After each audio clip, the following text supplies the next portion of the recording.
So, guys, I need your attention. So today I'm not going to explain you or teach you something about C programming. But instead I'm going to tell you a story. A story of trust, memory and what?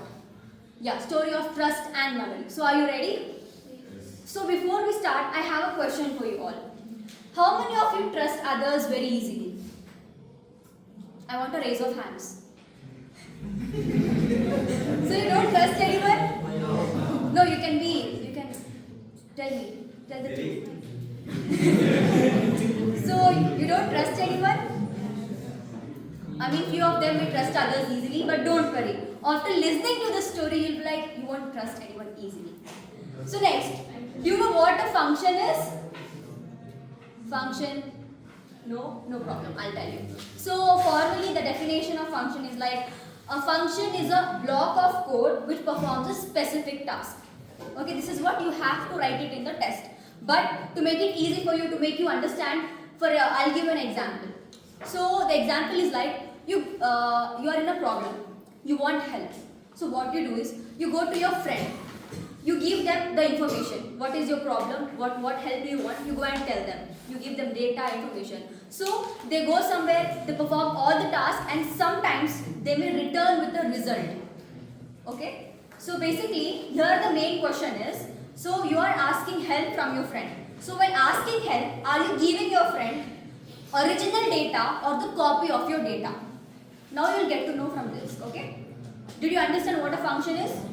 You are giving your friend a task to do. Your friend goes somewhere, does all the things and sometimes brings the result.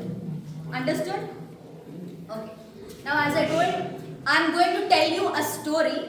Let's start. Now in every story there must be a hero, right? Don't you all agree? In every story there must be a hero. So similarly in this story also we have a hero and the hero is A. Okay?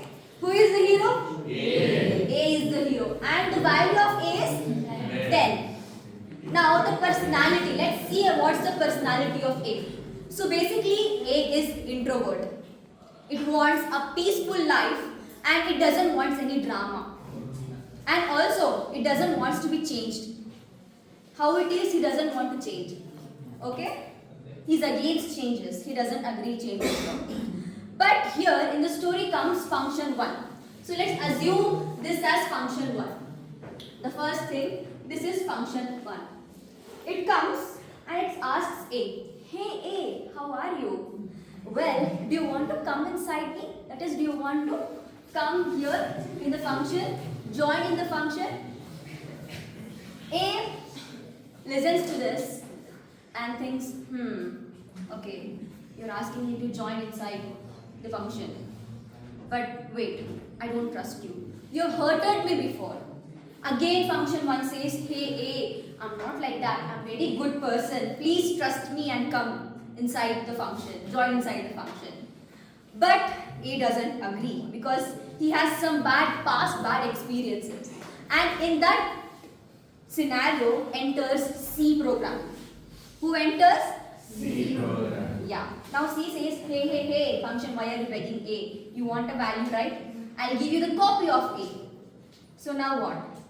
The C programming gives the function a copy of A. Now the function takes it and changes the copy of A from 10 to 20. As you can see here. It has changed the copy of A from 10 to 20. Now the copy has accepted his destiny. Because copy doesn't have any emotions. So it agrees, okay, you want to change me? Go change, I don't care. But here A, which is outside, is like, okay, you change the copy, it's not my problem. So basically, C programming gave a copy of A to the function. Now the function changed it to 20. Now let's see the output and input. So basically the value of A in the input was what? 10. So before the value of A was? Now what would be the output? 20? Wrong. It won't be 20. It would be 10. It would remain same. Only the function needs a data to work. But this data won't be here after the output. In call by value, in call by value, we are passing the copy of the true value, but the output is same. But the memory allocation of original A will be different and the copy of A will be different. Did you understand? But you can't write this explanation in the exam, right? You can't say A is the hero and all, right? So the formal explanation which you can write it in your exam is like call by value is passing the copy of the variable to the function. So what is call by value? The function. But the output remains same. Yeah, that's all what call by value is. Now, same story but different scenario. Again, A is the hero, it's peaceful, introvert, it doesn't like strangers. But here, we understood, so function 1 is a green flag. It accepts consent. But now comes function 2. Function 2 is like the bad boy of the functions. It's like a complete red flag. Now it comes, it no permission, nothing. It just enters and says, hey, swagat nahi karoge hamara? And it says, look, no bakwas, only work should be done here. He goes and says, look, I don't want any copy of A and all. I just want the address of A. I don't want copies, I want address of A. Now C is scared because this function 2 is a bad boy.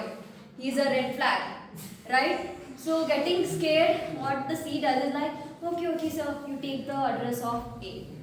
Now function 2, what it does, like, it enters the house of A. It kicks the door, breaks the door and enters and like, I want you. It kidnaps A and takes it with them.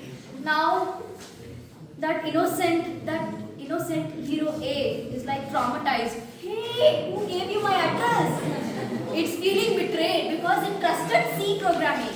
But C programming betrayed him. Now what the function 2 does is like, it goes to the house of A, kidnaps A and changes its value to 20 again. Now the original A has accepted its destiny. It's crying over there, but it can't do anything, right? Because this function 2 because function 2 doesn't know consent, doesn't know permission, anything. So it just goes and kidnaps it. Now let's see what happens the input. What was the input of A? 10. Now what was the output? What do you think? Yes. 20. Now what is the formal definition of call by reference is like? Red flag. Basically, you can't write that in the exam, right? So you can write it. It's like passing the address of the variable. So what is call by reference? Variable. But here the output will change. Now let's see the applications where you can use both of these. Now, call by reference you can use it for swapping numbers. Swapping numbers because before we need something, after we need something, right? You can use that. Or else you can use call by reference in some situations where the data is long. For example, string, array, structures. The data will be so long, lengthy and all, right? There you can use call by reference to avoid memory more, because when we use call by value, it creates copies and copies need memory. That would use a lot of memory, right? So basically during that point of time you can use call by reference to avoid using more and more memory. But here, for example here you want the output to be same. You are just checking out. For example in calculations and all, calculations and all you use this itself. Okay? So that's all. Any doubts? Did you understand? Yes? So what is... Now what is call by value? Anyone? You can say together also. What is call by value? Passing the copy of the variable. Yes. So in this you will send the copy. Here the consent of A has been taken because it says no. So C program takes it as a no. But here the consent of A is not taken. It's been exploited. So directly the address have been given and the value is changed. So here address, here copy. Value is copy, reference is address. So did you all understand? Was it boring? Will you all remember it? Yes. Okay, but don't write about A's personality and all in the test. Red flag, green flag and all. So yes, that was it. Thank you.